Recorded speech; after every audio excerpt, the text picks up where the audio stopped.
Banyak calon pemimpin yang teriak-teriak akan berjuang demi rakyat, jungkir balik demi rakyat, sebelum mati mau mensejahterakan rakyat. Bahkan ada yang berdoa sampai teriak-teriak kepada Tuhan supaya diberi kesempatan untuk memimpin. Tapi sedekat apa mereka dengan rakyat? Apa yang mereka lakukan supaya lebih paham dengan penderitaan rakyat? Kebanyakan cuma pencitraan dan lip service. Kebanyakan cuma mendengarkan keluhan warga, lalu janji ini itu dan selesai. Tidak ada sesi deep talk atau pembicaraan yang mendalam seperti yang dilakukan Ganjar di rumah warga.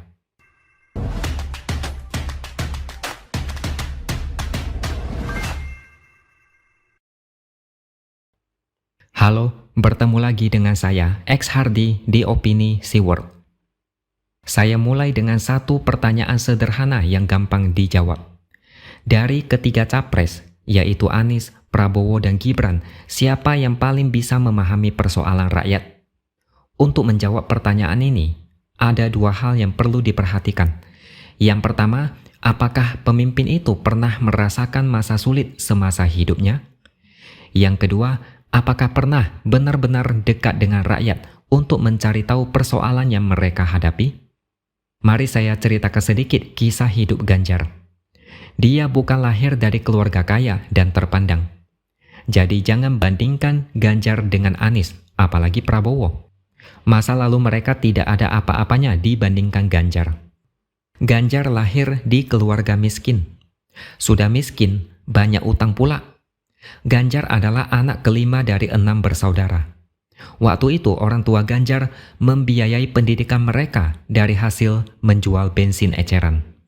Masa lalu yang pahit membuat Ganjar dan saudara-saudaranya harus ikut menjadi tulang punggung keluarga sejak masih SMP. Sesudah mulai memperoleh penghasilan sendiri, Ganjar dan saudaranya mulai mencicil dan melunasi utang orang tua mereka.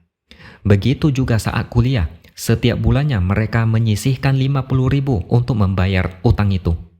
Ganjar sendiri sudah aktif berpolitik sejak tahun 1992 saat masih berstatus mahasiswa.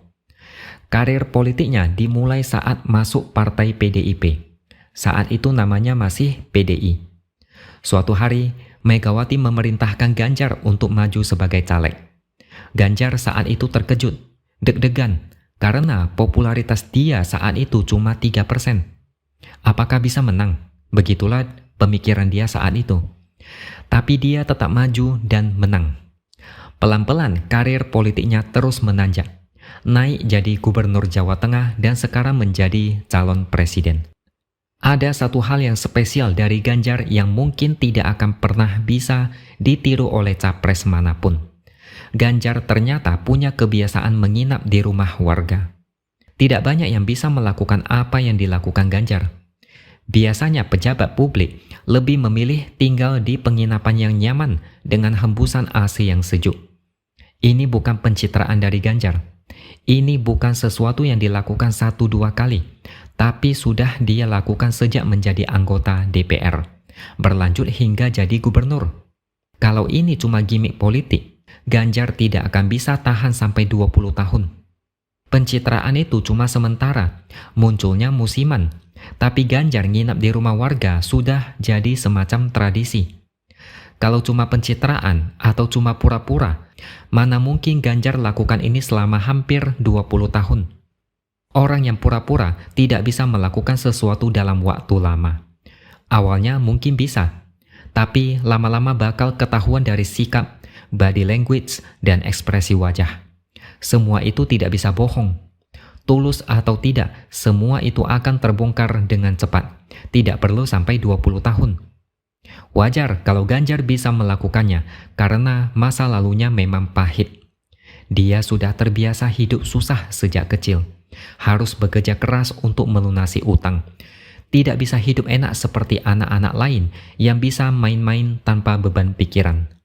Itulah yang membentuk karakter Ganjar sampai sekarang. Dia tidak lupa siapa dia dulu. Makanya Ganjar sangat paham dengan permasalahan yang dihadapi rakyat. Mungkin sebagian dari kalian kaget kalau Ganjar sudah sering menginap di rumah warga. Memang tidak banyak yang tahu. Tapi ini adalah fakta kalau Ganjar memang sedekat itu dengan rakyat.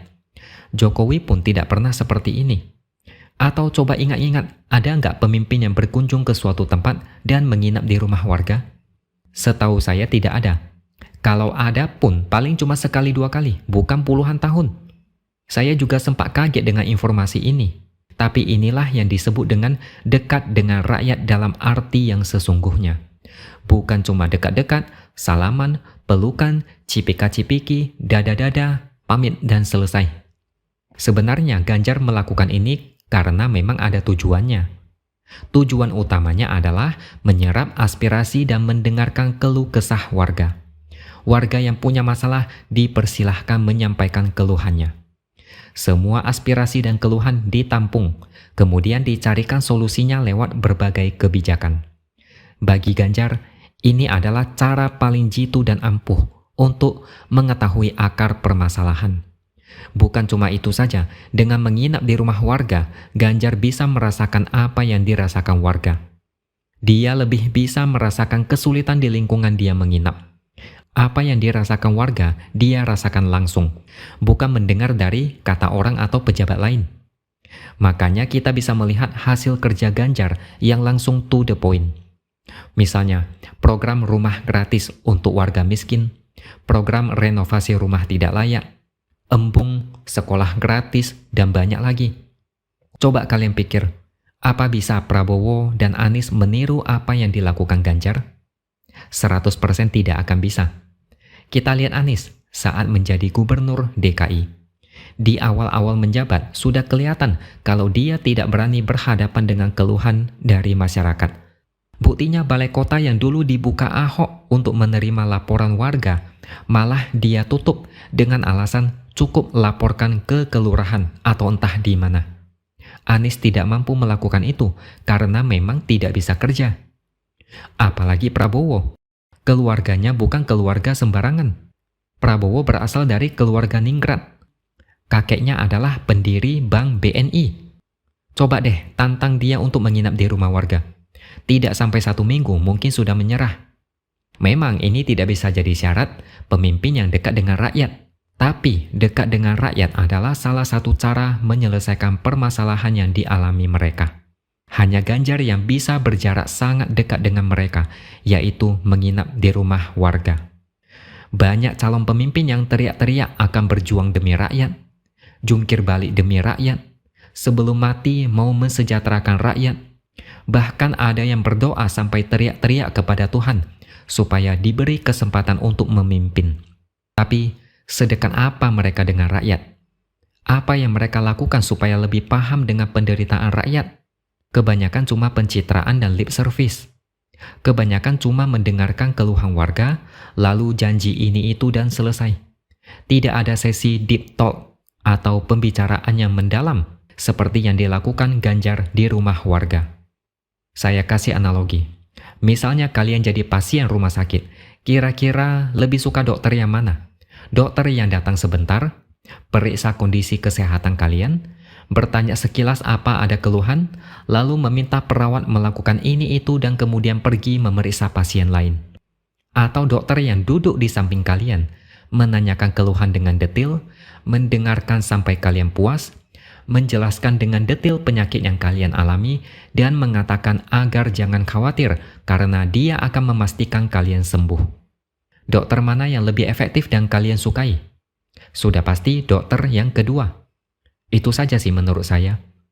Oke, sampai di sini dulu opini dari saya. Subscribe channel ini supaya makin berkembang dan jangan lupa tuliskan komentar Anda. Terima kasih sudah menonton dan sampai jumpa lagi di lain kesempatan.